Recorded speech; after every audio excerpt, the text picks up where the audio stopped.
So, self-reflection. Come on, let's go back through these real quick. Am I displaying the fruit of the Spirit? Do I display the fruit of the Spirit? Am I walking with this fruit of the Spirit? Am I walking in love? Do I walk in joy? Listen. Love sounds like to me that is something that I exhibit on the outside. But joy is something that happens sometimes on the inside. Peace has to happen on the inside. Because check this out. When you operate with joy and peace, love will be present. If you operate by frustration and anger, love won't be present. It can be, right? Long-suffering, temperance, self-control, right? Kindness, gentleness. Like these things are almost a prerequisite of being able to exhibit love, right? Because if you think about the several kinds of love, you got agape that is unconditional, that you just love people unconditionally, right? That is the highest form of love. And then brotherly love, right? Like camaraderie, right? Philadelphia, that's the brotherly love, right? Then eros, right? With a husband and wife have on top of all the other things, right? And so sometimes you only get love in certain conditions.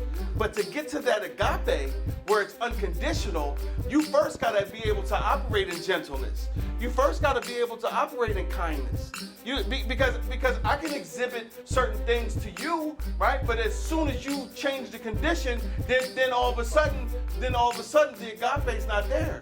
And so was it really agape? No, the conditions, right? The conditions make whether agape or something's there. For us, well, for God, the conditions are only in Christ. The condition is in Christ. He loves us unconditionally through Christ, right? And so because for God so loved the world, right? He loved the world that he gave.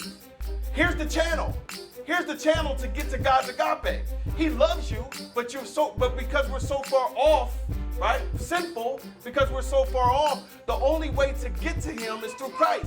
Now check this out. When you become a believer, agape is always available to you, and you always have it, right? But check this out. Do we operate with that same thing? It's so tough. It's so tough that when the conditions don't line up, do I really love? And so a season of love, a season of joy, a season of peace, it just samples and tastes for the next season when it's rough. Samples and tastes for the next season when it's rough. Samples and tastes for the next season when it's rough. We have to get to a place where we operate and stay in season all the time. You know what I mean? Because when conditions change, joy shouldn't change. When conditions change, peace shouldn't change, right? And listen, life is coming to test your resolve. What is really forged in you?